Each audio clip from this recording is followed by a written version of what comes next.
고 이해람 중사를 성추행한 가해자가 군사법원 항소심에서 1심보다 형량이 2년 줄어든 징역 7년을 선고받았습니다.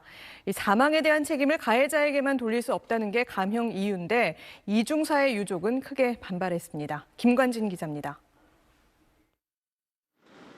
법정을 빠져나온 고 이해람 중사의 아버지가 절규합니다. 절망감에 빠져 있는데 왜 이런 결과를 최후에 고등법원에서 이렇게 만들어 놓는단 말이야. 어머니는 오열하다 끝내 실신했습니다. 이 중사를 강제추행한 혐의 등으로 재판에 넘겨진 선임 장모 중사에 대한 항소심 선고 공판에서 국방부 고등군사법원이 징역 7년을 선고했습니다. 1심보다 2년이나 줄었습니다. 재판부는 이 중사의 사망 책임을 장 중사에게만 돌릴 수 없다고 감형 이유를 밝혔습니다.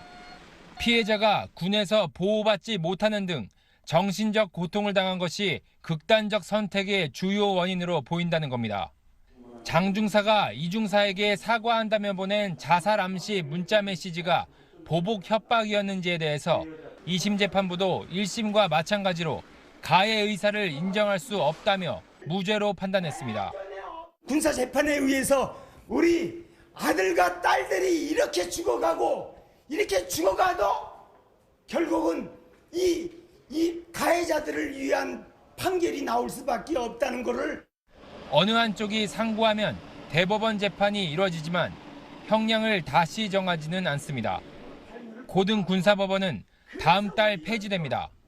이중사 사건을 계기로 가해자 감싸기 논란이 끊이지 않는 폐쇄적인 군사법제도에 변화가 생긴 겁니다.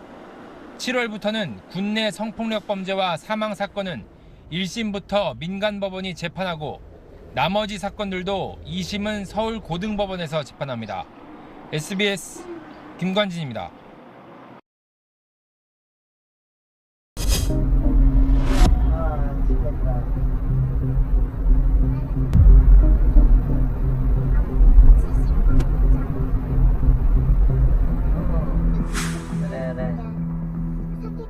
그래. 내일 보자. 아까 앞에 타. 안 타도 돼. 이렇게 안 해야죠. 안 해도 돼? 됐어. 찍어. 네. 내일 봐. 네, 들어가십시오.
들어가십시오.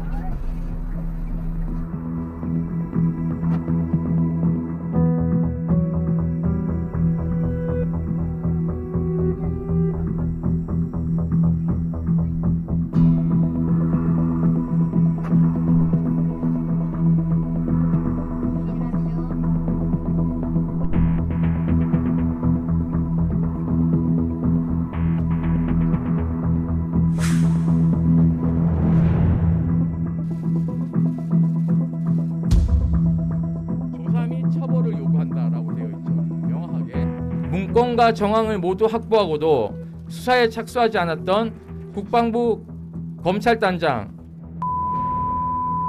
국방부 조사본부장 이 두 사람을 즉시 보직해임하여 사건 수사로부터 배제해야 한다. 강제추행 발생 이후 가해자를 비호하며 구속영장 청구를 방해한 군사경찰, 이를 묵인한 20 비행단장, 수사에 이상하리만큼 소극적이었던 군 검찰의 행태에 국민의 물음표를 반드시 풀어내야 할 것이다.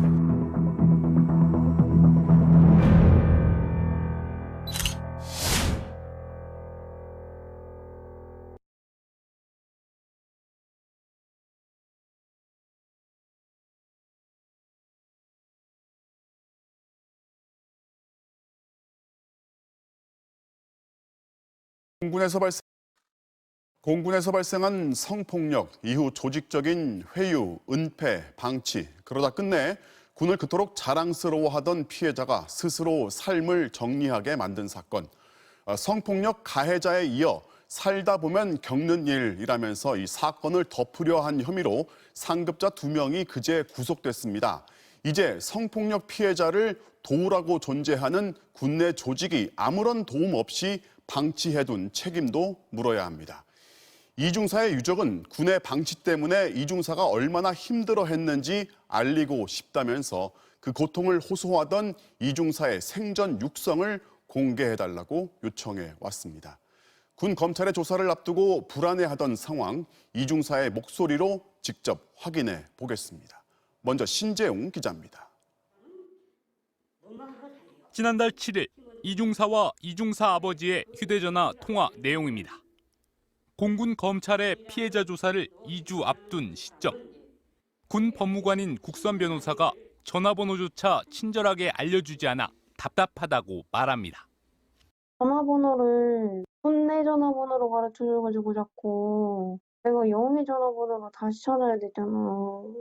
난 지금 인트라넷을 못 쓰는데 남자친구한테 전화해서 알려달라고. 이어 사건 초기부터 20차례 이상 상담을 해왔던 부대 내 성고충 상담관에게도 더 이상 도움을 받을 수 없게 됐다는 소식을 전합니다. 군 안에 있던 그동안 상담받던 상담관도 지금 수술한다고 휴가 내가지고 지금 없고. 당시 이중사는 코로나19 격리 때문에 외출도 불가능했는데 부대 안에서 상담할 사람마저 없어진 겁니다. 언제 온대? 안 올걸? 아, 수술한다고 그랬어? 안 가네. 22일 뒤에 와. 근데 뭐 22일날 보면은 한참 뒤인데요. 아버지는 불안해하는 딸을 계속 달랩니다. 검사라는 그런 것 때문에 좀 신경 쓰이니? 조사받는 게? 응. 피해자 입장에서 피해자를 대변해서 상대한테 잘못을 따지는 그런 입장이거든, 검사라는 게. 두려워하지 않아도 되는데. 알겠죠. 이중사는 비교적 담담한 어조였지만 이내 지친 기색을 드러냈습니다. 이 입장을 대변을 해줘야 하는 사람이 있어야 되는데. 지금 그런 얘기까지는 머리 아파. 필요한 얘기만 해줄 수 있어.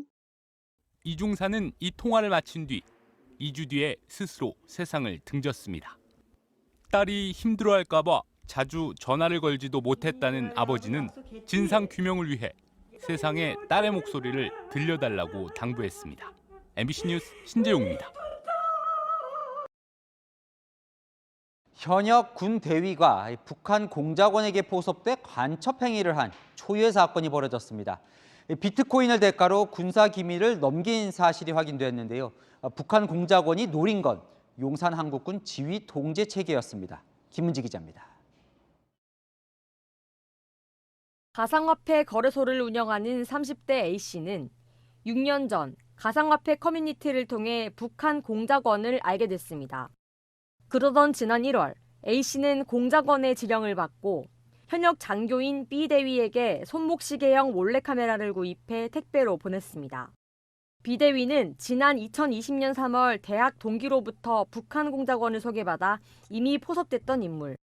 B대위는 몰래카메라를 영내에 반입해 공작원의 국군 전산망 해킹을 도왔습니다. 공작원의 해킹 목표는 전시와 평시에 군 작전 지휘와 군사 기밀을 주고받는 한국군 합동 지휘 통제 체계 KGX였습니다. B대위는 몰래카메라의 화질이 떨어지자 휴대전화로 KGX의 로그인 자료 등을 촬영해 공작원에게 전달했습니다.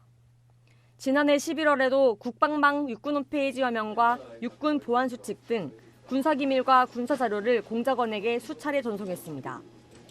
이 대가로 비대위는 4,800만 원 상당, 가상화폐 거래소 대표 A씨는 7억 원 상당의 비트코인을 받았습니다. A씨는 북한 공작원이 해킹하는 데 사용할 USB 형태의 해킹 장비 포이즌 탭을 제작하는 걸 돕기도 했습니다. 이들은 서로가 하는 일은 모른 채 각각 텔레그램으로 공작원과 연락하고 대화 내용은 매일 자동 삭제되도록 했습니다.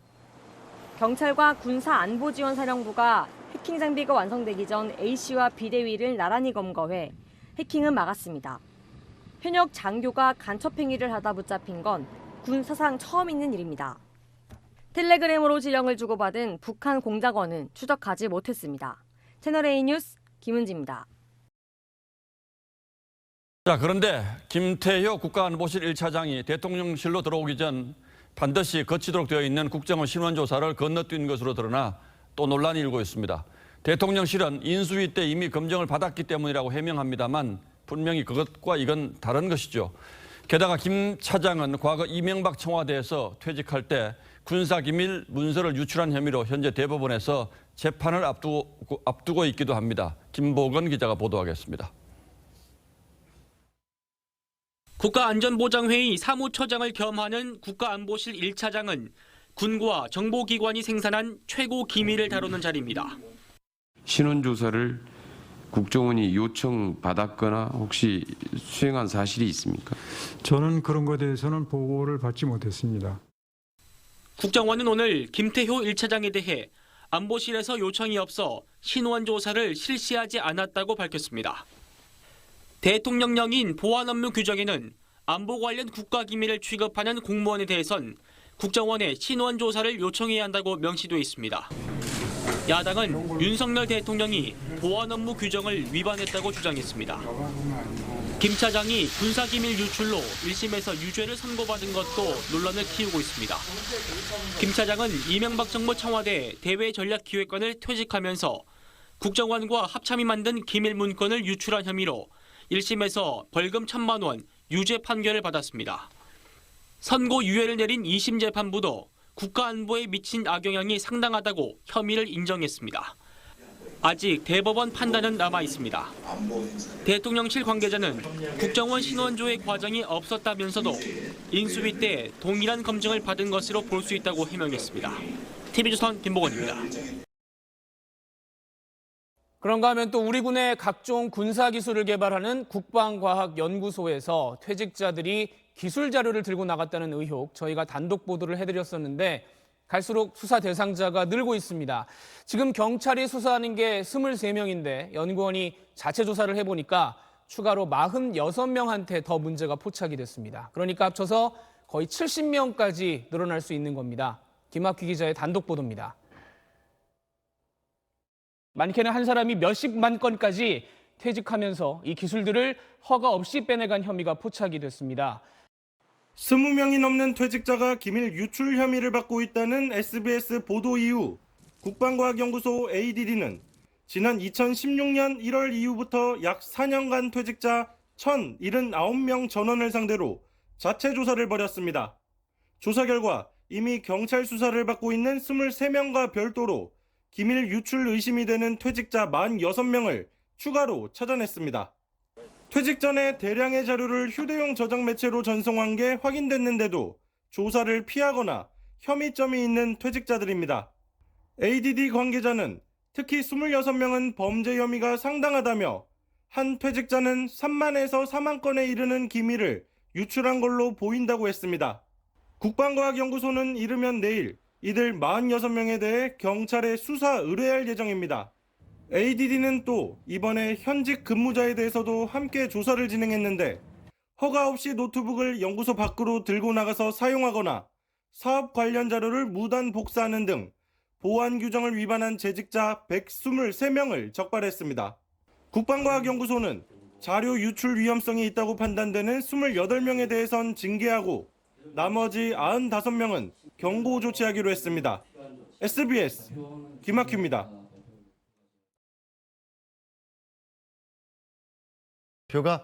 다음 소식입니다. 북한 공작원 지령을 받아서 군사 기밀을 빼돌리려 한 현역 장교, 또 가상자산 투자회사 대표가 구속 기소됐습니다. 이들은 기밀 유출 대가로 가상화폐를 받아서 챙긴 걸로 파악됐습니다. 박찬범 기자입니다. 국내에서 간첩 활동을 한 건 가상자산 투자회사 대표 38살 이모 씨와 현역 장교인 A대입니다. 먼저 이 씨가 지난해 2월 북한 공작원으로부터 7억 원에 달하는 가상화폐를 받고 포섭됐습니다. 이 씨와 북한 공작원은 6년 전에 온라인 커뮤니티에서 처음 서로 알게 된 것으로 확인됐습니다. 포섭된 이 씨는 이후 군사기밀을 유출할 수 있는 현역 장교를 포섭하라는 지시를 받고 간첩 활동에 나섰습니다. 이 씨는 지난해 7월 한 차례 군 장교 포섭에 실패한 뒤 올 1월에 텔레그램 메시지를 활용해 A데이를 포섭했습니다. A데이 역시 4,800만 원에 달하는 가상화폐를 건네받은 것으로 확인됐습니다. A데이는 택배로 전달받은 시계형 불법 카메라를 군부대에 실제로 반입했다가 첩보를 입수한 군 당국에 적발됐습니다. 이 씨와 A데이는 그동안 텔레그램을 통해 북한 공작원 지령을 받고 각자 따로 움직여왔던 것으로 확인됐습니다. 이 씨는 이 밖에 군사 2급 기밀에 해당하는 한국군 합동지휘 통제체계를 해킹할 목적으로 USB 형태의 해킹 장비를 조립해온 것도 적발됐습니다. 이 씨와 A데이 모두 편의를 받고 간첩 활동을 한 혐의로 경찰과 군 당국에 각각 구속된 뒤 재판에 넘겨졌습니다. SBS 박찬범입니다. 안녕하십니까, 편사옥입니다. 더 많은 뉴스와 라이브 이벤트를 보고 싶으시면 화면 오른쪽을 눌러서 구독해 보시기 바랍니다. 조사를 받았습니다. K씨는 감찰 조사에서 통화 내용 유출은 잘못된 일이고 깊이 반성한다면서 잘못을 모두 인정한 것으로 전해졌습니다. 국민의 알 권리라고 주장하는 한국당 강효상 의원과는 사뭇 다른 입장을 보인 셈이죠. K씨는 또 강 의원이 정상 간 통화 내용을 공개할 줄은 몰랐다. 항의하기 위해서 강 의원에게 전화했으나 받지 않았다는 입장을 밝힌 것으로 알려졌습니다. 먼저 심수미 기자의 보도입니다. 트럼프 대통령은 문재인 대통령의 5월 말 방한 제안을 들은 다음에 이렇게 답을 했다고 합니다. 흥미로운 제안이다. 정부 관계자는 강효상 한국당 의원의 기자회견에 대해 누가 불러주지 않는 이상 알 수 없는 구체적인 문장들이 담겨 있었다고 전했습니다. 감찰이 시작된 배경입니다. 그런데 주미 한국대사관 소속 외교관 K씨는 강 의원의 기자회견을 전혀 예상하지 못했다고 합동감찰반에 진술한 것으로 파악됐습니다. 강 의원의 요청으로 한미 정상 통화 내용을 알려준 건 사실이지만 의정 활동에 참고만 할 거라고 생각했다는 겁니다. 실제 포렌식 결과 9일 회견 직후 K씨가 강 의원에게 여러 차례 카카오 보이스톡을 건 흔적이 나왔는데 K씨는 강 의원에게 항의하려고 걸었지만 전화를 받지 않았다고 주장한 것으로 알려졌습니다. 부재중 통화 내역을 확인한 강 의원이 다시 K씨에게 전화를 건 시각은 9일 밤이었습니다. 이후 K씨는 강 의원과의 통화 내역을 삭제했습니다. K씨는 감찰 조사에서 한미 정상의 통화 내용 유출은 잘못된 일이고 깊이 반성한다는 입장도 밝혔습니다. 외교부는 오늘 보안심사위원회를 열고 사실상 징계 절차에 들어갔습니다. 보안심사위원장을 맡은 조세영 외교부 1차관은 신속하고 엄정하게 처리해서 국민들에게 보고드리겠다고 말했습니다. 청와대와 외교부는 K씨가 강효상 의원에게 흘려준 외교 기밀이 더 있는지를 집중 조사할 계획입니다. JTBC 심수희입니다. 국익을 수호해야 할 외교관을 이용해서 국가 기밀을 탐지하고 이를 왜곡해서 정부에 대한 무분별한 비방에 활용하는 행위는 반드시 뿌리 뽑아야 하겠습니다. 외교기밀 유출은 정말 충격적입니다. 정부를 흠집내기 위해서 한미 동맹을 정면으로 위협하는 범법 행위까지 서슴없이 저지르고 있습니다.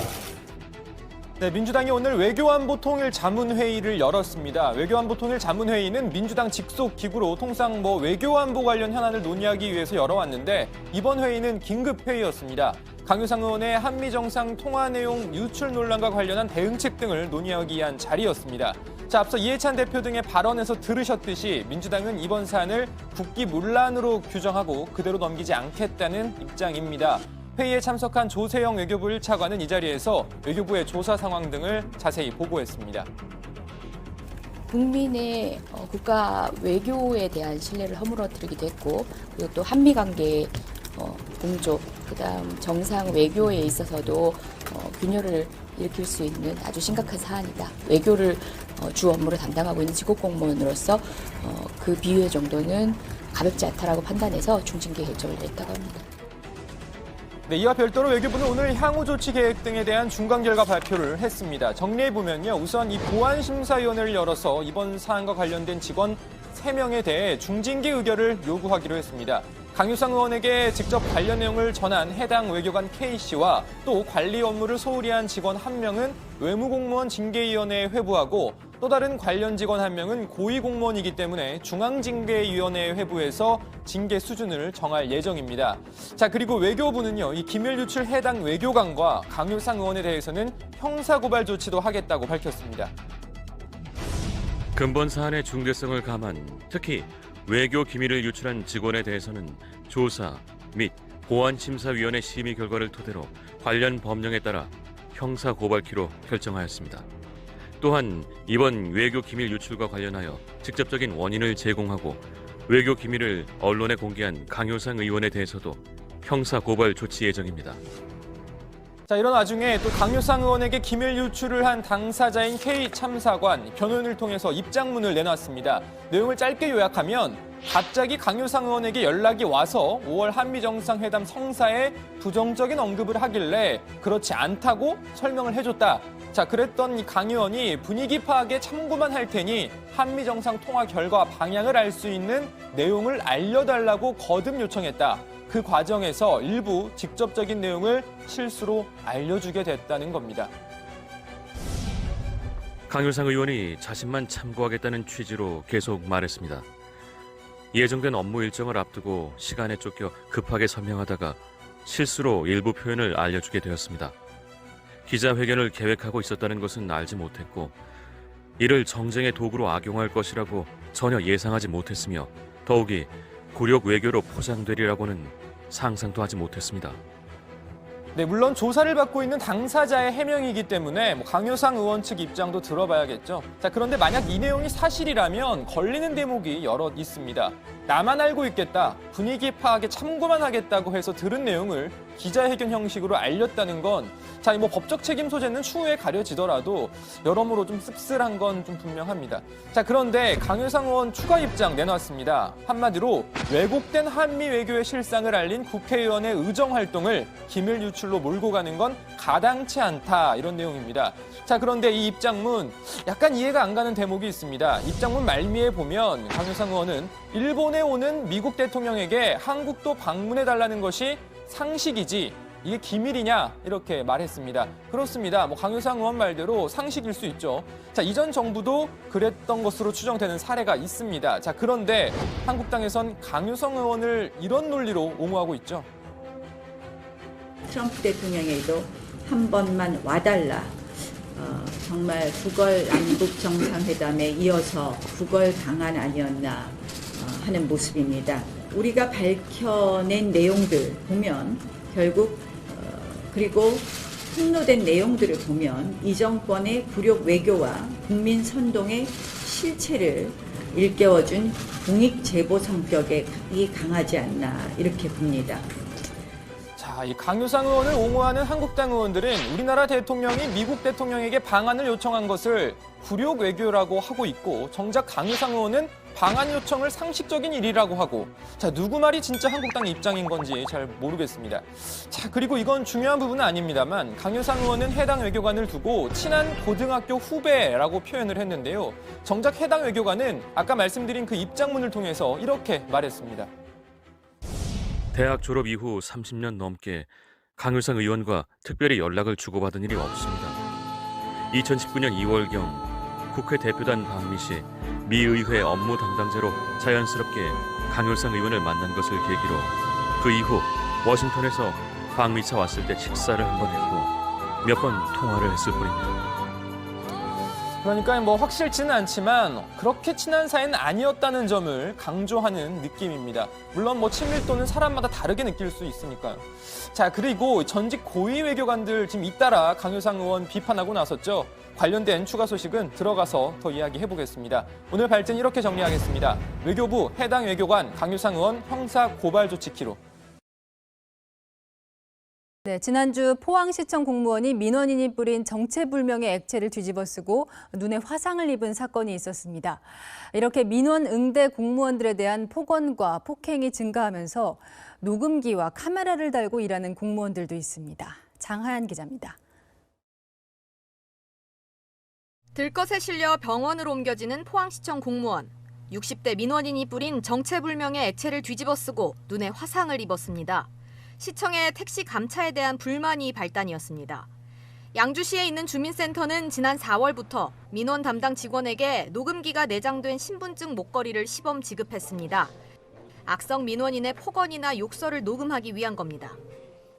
겉보기엔 공무원증을 넣은 평범한 신분증 목걸이로 보이는데요. 이렇게 뒤집어 보면 위급 상황 시 녹음 기능을 켤 수 있게 돼 있습니다.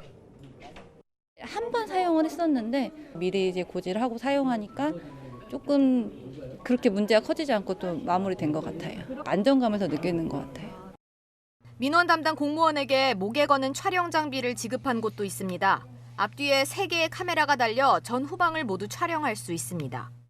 선생님께서 폭언을 하시기 때문에 이제 저희가 불가피하게 촬영을 하겠다고 말씀을 드리고 있어요. 민원인들도 촬영 중 표시를 보고 말과 행동을 조심합니다. 전혀 없다고 하면은 내가 조금 아무렇게나 어떤 말도 할 수 있는데 좀 이렇게 주의해서 이렇게 하면은 조심해야 되겠다 그런 생각은 조금 돼요. 민원 담당 공무원을 상대로 한 폭행과 폭언이 매년 늘고 있지만 녹음 녹화 말곤 사전 예방법이 없는 게 현실입니다. 현재는 민원 담당 공무원이 공무 수행 중에 폭행을 당해도 일반 폭행 사건으로 다뤄지고 있습니다. 정부와 국회는 처벌을 강화하고 안전시설을 확충하는 민원처리법 개정안을 준비 중입니다. 채널A 뉴스 장하연입니다.